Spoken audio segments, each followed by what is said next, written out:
back to Native Strength. I'm your host, Hayapeisha Lee. This is our third and final episode on overcoming bullies. We're going to begin by looking at the bullies that sit in the north on the wheel of life. They sit in the north because they belittle our beliefs and values. We can often see this in teenage behavior.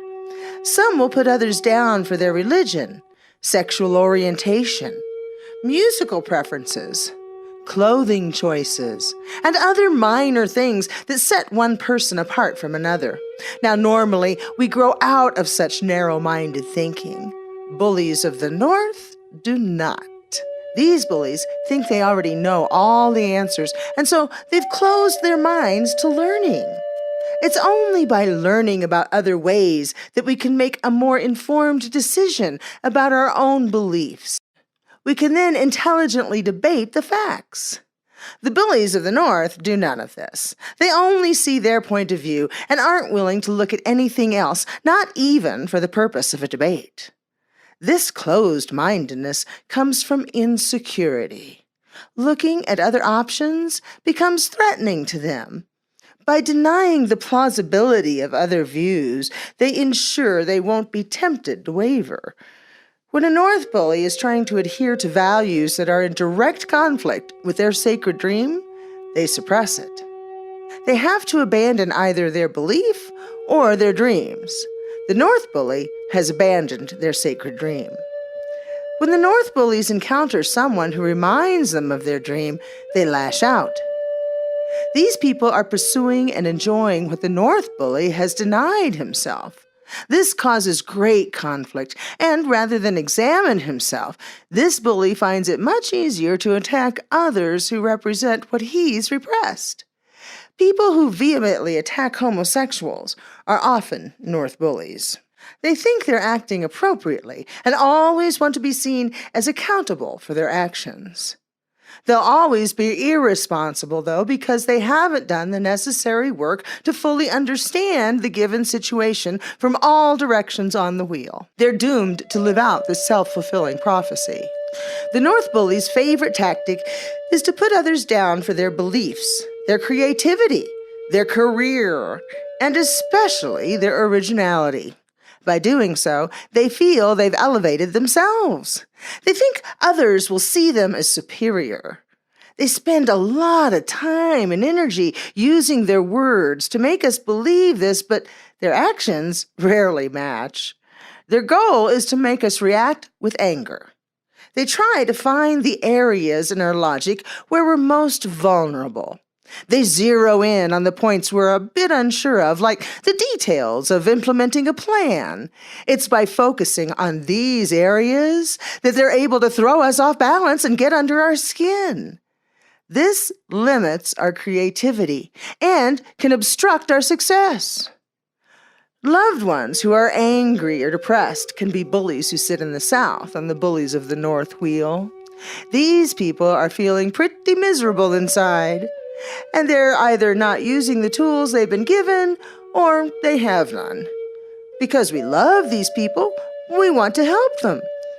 If we don't have any advice for them, or if they don't follow the suggestions we give them, there may be little we can do to help them feel better, and so they continue to elevate themselves by putting us down or questioning our words, beliefs, and actions. Greedy, envious, and jealous people are in the west of the bullies of the North wheel. These people haven't been communicating with their inner personas, and so they never learned to love themselves for who they are, mistakes and all. They're jealous of our success, talent, or skill, and don't see the work that's gone into our achievements. They prefer shortcuts. Vindictive people sit in the north of the North wheel of bullies. These people think they've been wronged and are focused on revenge. They use the wisdom of the North to plot. They allow their enemies to live rent-free in their mind. They can also be suspicious and expect ulterior motives because this is how they act. Leaders who feel as though they have all the answers sit in the east of the Northern bullies' wheel. They feel as though they know the only correct way to go about life and insist that we follow their footsteps. When politicians sit here, they've forgotten they're supposed to be representing the will of the people. Instead, they've decided to impose their will on their constituents. These bullies affect us because we believe they have something we may want or need, like their friendship or our job. The irony of the situation is that this bully thinks you have something they need. We need the politicians to make good rules and laws. They need our votes. This bully will question your beliefs. So the key to counting coup on them is to stay grounded and hold firm to your convictions. Don't let yourself become angry or emotionally affected by them. These bullies teach us how to overcome any doubts we may have about our own beliefs and how to stand firm. The bottom line is we don't have to allow ourselves to be bullied by anyone. Bullies who bring about anger and rage sit in the northeast of the bully's wheel. These infuriating people seem oblivious to the fact that they continually provoke us.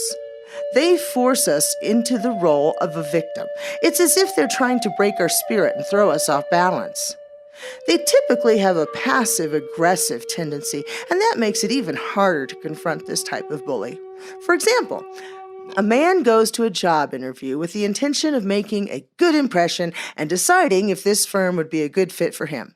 The human resource supervisor focuses on the fact that this man is divorced.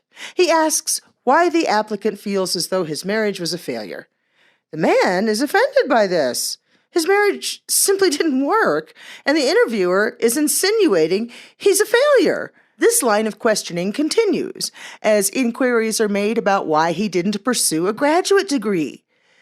It's clear this interviewer is using his power to intimidate. The man is no longer focused on getting the job and deciding if this company is a good place to work, but is instead defending himself against accusations of failure. He's angry and has lost his initial motivation for the interview. A woman goes to see her boss about a raise.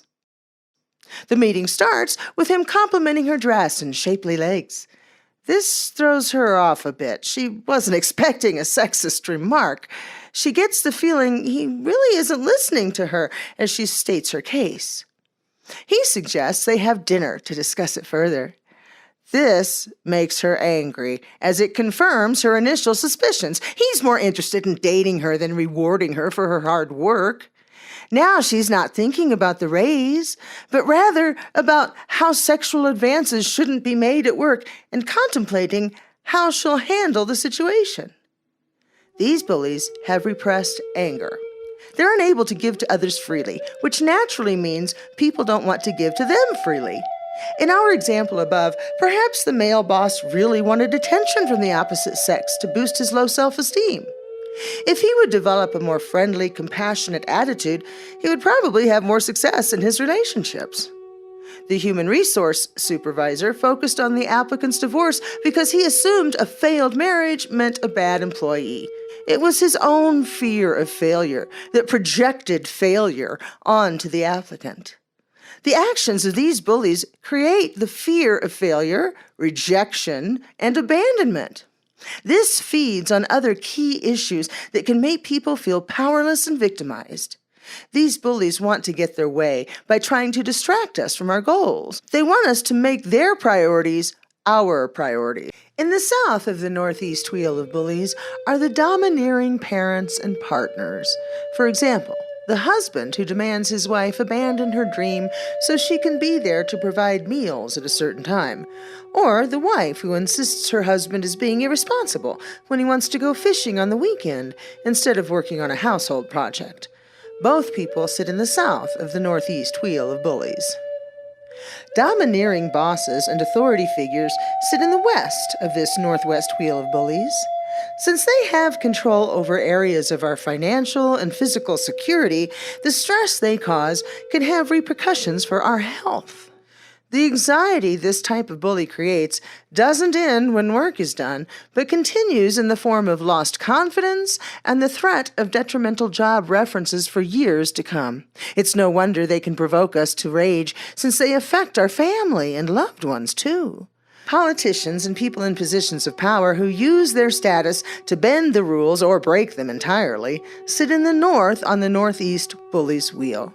They can commit injustices that affect the right to control what happens to your body, medical benefits, voting rights, and even the right to live in our country. Terrorists sit in the east on the northeast wheel of bullies. Many criminal offenses are regarded as terrorists' attacks, as they strike fear into society even after the criminals themselves have been caught. Decades ago, someone poisoned bottles of Tylenol and put them back on the shelf. People died. To this day, manufacturers are required to seal items in multiple ways. Counting coup on this bully requires the absence of anger. We present facts, logic, and knowledge. In the example with the human resources executive, we could explain that our divorce was not a failure, but a sign of maturity. It shows we won't force things when they don't work, even if the idea was ours in the first place. The woman could explain to her boss that dating a coworker could be viewed by outsiders as sexual harassment. She could then say that the fact that she thinks this way, always putting the company first, shows that she deserves a raise. The East Bully wants to control our spirit. They may be leaders of cults that dominate people and require no outside communication and want us to abandon our sacred dream in order to serve them. 2/3 of the world's population live under a dictatorship. These rulers use West bullies to dominate people, enforce their rule, and maintain control. Through their web of lies, they never let us realize our true vision for freedom. They use our low self-esteem to sculpt us into a complacent comrade. We're promised a better life, more money, and opportunities for success. We have to examine their actions to make sure they agree with their words. Sun Tzu wrote in The Art of War, "The supreme art of war is to subdue the enemy without fighting." There are many people today who believe we're being controlled or ruled by a shadow government, a cabal which manipulates markets, governments, and creates wars for ulterior motives. If this were the case, they would be following the teachings of Sun Tzu. They would be overpowering us without firing a single round. Another example of this type of bully includes extremely religious parents who discipline their children physically if they don't adhere to a strict code. The goal of these bullies, even if they don't know it, is to keep us from following our sacred dream because they've abandoned their own. When they see someone who's following their own path, it threatens them. Rather than trying to learn from what they see, they challenge our beliefs. Because these people are in positions of power, they have the ability to restrict our freedom, control our sacred dream, and impact not only our daily life experiences, but our very spirit. They can cause us to lose hope and to give up. This complacency will cause us to remain asleep, a victim, and just another sheep following orders. In the South are communists. All property is owned in common.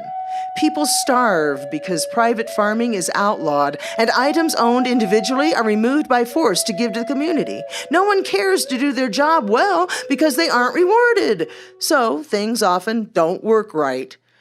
Communism was founded on the belief that it would make everyone equal and of the same class. But in reality, the government becomes the upper class and everyone else is the lower class, leaving no middle class. Intellectuals are seen as the enemy. The Khmer Rouge in Cambodia was so anti-technology that many people were murdered simply for wearing glasses. In the name of communism, 85 million people were murdered in the 20th century alone. Dictators sit in the west of the North Wheel of Bullies. In a dictatorship, absolute power and control rests in the hands of only one person. While this type of government is the most effective at making decisions because they're all made by only one person, they result in brutally oppressive behavior. The entire country is at the mercy of one bully. Totalitarian regimes sit in the north of the North Wheel of Bullies. Totalitarianism aspires to reduce the people it rules to faceless masses, deprived of individuality. People must adhere to the philosophies and beliefs of the state under a totalitarian regime. Authoritarianism sits in the east of the North Wheel of Bullies. Communism, socialism, and dictatorships are all forms of authoritarianism. Monarchies are naturally authoritarian, and there have been more of these types of governments throughout our history than any other. These types of bullies thrive on power. They themselves are usually very repressed. The lives of many princes and princesses were very sheltered, and so their limited experiences have made it difficult for them to learn. Quite often, they know of no other way to approach life, and so they use force to maintain control. When we want more money and a better way of life, we're opening ourselves up to the possibility of being dominated by any one of the East bullies. Simply by promising more jobs, higher wages, and safer streets, many dictators have been given complete control. When these bullies go unchecked, they'll have strong impacts on our physical world. Not only will our livelihood be affected, but our health and safety can be jeopardized. These bullies call for extreme measures. New Hampshire's motto, "Live free or die," embodies the attitude and approach necessary to address these bullies. The North bully wants to control us, take away our freedoms and choices, and use us as a resource to fulfill his own personal greedy goals. These bullies control us by throwing off our timing and disrupting our patterns. For example, Hitler's soldiers kept people moving quickly from place to place, so the people didn't have time to think or prepare. Diversionary tactics keep us off balance and easier to manipulate. When confronted with a North bully, we may have to either become a refugee or fight for our freedom. It's the quality of life that's worth fighting for. The freedom to raise our children to follow their sacred dream. In Native American culture, we've always known that there are causes worth dying for, and when we see that fighting is necessary to secure a future for our children and their children, we have a saying, "It's a good day to die." This teaching on bullies actually starts in the Southeast, as most wheels do, but I've saved it for last because it's often the most difficult direction to fully comprehend. The Southeast bully is the part of our inner self that acts as a bully to our own soul. This bully uses comparison, attachment, judgment, expectation, self-importance, and our wounded child to manipulate us. These emotions can stop us from following our sacred dream and fulfilling the plans our soul made for us in this life. We must know that feeling dependent, as though we can't follow our dream without the help and support of another, is an illusion. We may tell ourselves we're not able to succeed or that we're not worthy. When we compare ourselves to others, we'll always come up short. We'll feel like we're not smart enough, rich enough, skinny enough, or whatever. When we set expectations, we set ourselves up for failure. Expectations are the seeds of disappointment. If we don't expect anything, we won't be disappointed. Self-importance makes us feel like we should be the priority in everyone's life. Conversely, everyone else thinks they should be the priority in our life. When we feel we're not worthy of love in our original form, we undermine ourselves. If we try to achieve our goals, it's half-hearted and with an expectation of failure. That's because we think we deserve to fail. The cause of all of this is fear. We fear failure and the unknown. Even when our current situation is very unfulfilling, it's better than the horrible things we dream up in our imagination. As a consequence of our fear holding us back, our default setting becomes angry and frustrated. We're not following our sacred dream. Some people can bury this for years. They can punch a clock at a job they hate for decades because they have effectively buried their sacred dream. Others can't. Even those who've denied their dreams may find themselves waking up to their misery one day and not fully understanding their emotions. The Southeast bully limits our vision. They only see one option, like working at a job I mentioned before. Going out to find a better job or going back to school never crosses the mind. If the Southeast bully gives us more than one point of view, all are dark. In the example of the dead-end job, one might only see the options of talking to the boss, changing departments, or working different hours.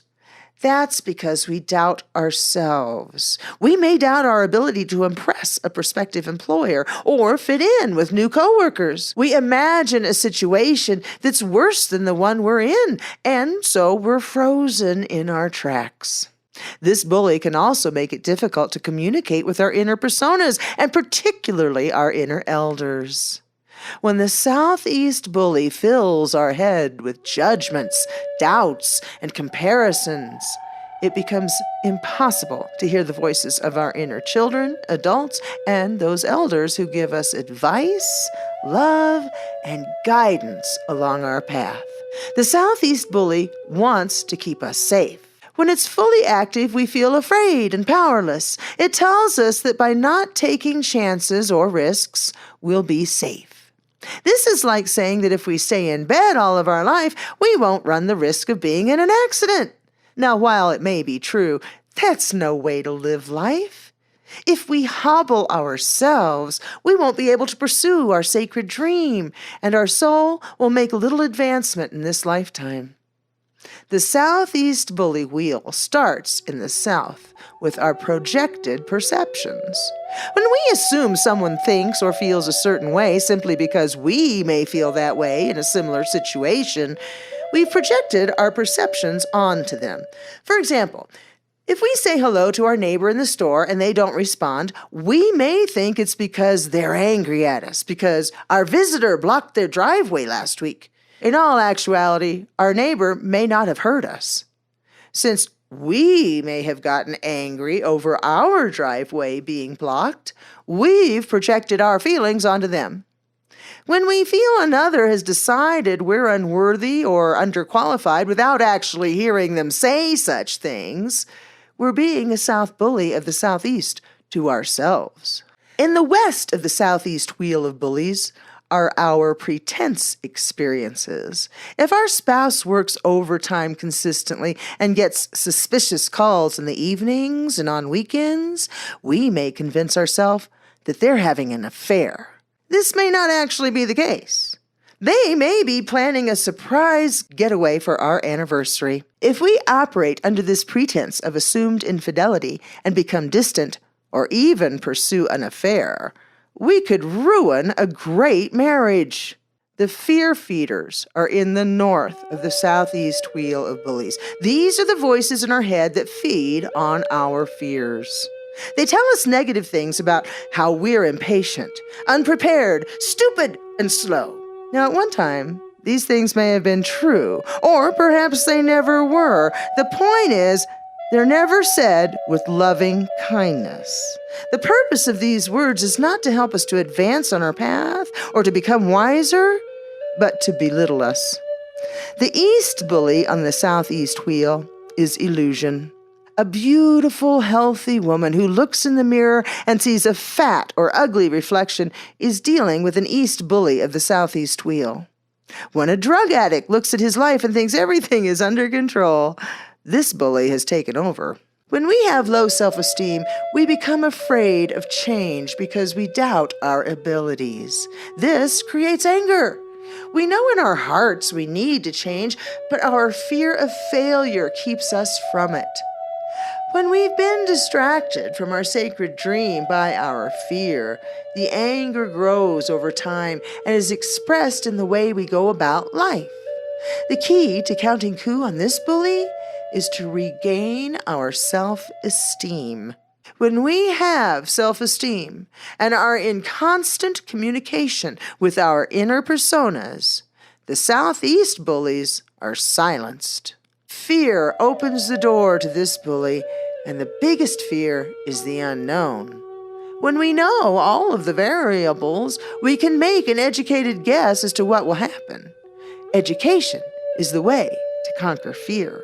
After traveling around the Wheel of Bullies, you can see how people often use several directions and methods as arrows in their quiver to manipulate others. Being human, we occasionally see these bullies reflected in the mirror as we interact with others. We may also see how we bully ourselves. When we understand the ways we bully ourselves and others, we get a much deeper understanding of why others choose these methods. We can embrace these bullies with compassion because we know them as ourselves. We're no stranger to these ways. It's not pleasant to know we've bullied another or ourselves, but remember, bully is often an unnecessarily strong word. We're simply trying to get our needs met with our limited tools and abilities. When we're not following our sacred dream, a bully may be called to us to give us a nudge. If our own southeast bully doesn't do the trick, another direction may be needed. There have been times in my life that I have been so stubborn that I needed to be visited by many directions before I got the message. Now, to be clear, I didn't feel as though I was blessed or being given a nudge. Instead, I felt like my entire world had come crashing down and everything I held dear had been ripped from me and my heart was irreparably broken. It was only years later that I was able to look back and see that if these events had not occurred, I would never have left my complacency, stretched my wings, and taken flight. Thank you for watching. I hope you dance your sacred dream awake and walk in beauty.